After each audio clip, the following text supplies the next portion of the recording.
Hello, my name is AJ, my partner is Ebony, and we'll be teaching you what same-side angle means. Same-side angle is the word that you'll be learning today. This is how you say same, this is how you say side, this is how you say angle. This is an example of what same-side angle, which is two parallel lines that cross each other. The blue part tells you the degree of the angle.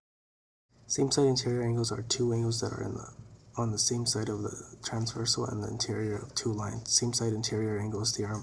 If two parallel lines are cut by the transversal, then the same-side interior angles are supplementary.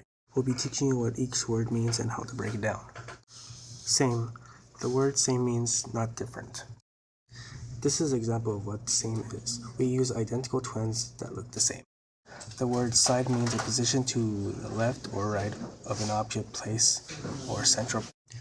This is an example of what side is. This is a picture of a side wall. What angle means is space usually measured in degrees between two intersecting lines or surfaces at or close to the point where they meet. This is an example of an angle that's measured up to a 90-degree angle.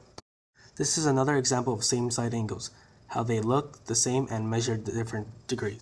These are the websites that we use on this presentation today.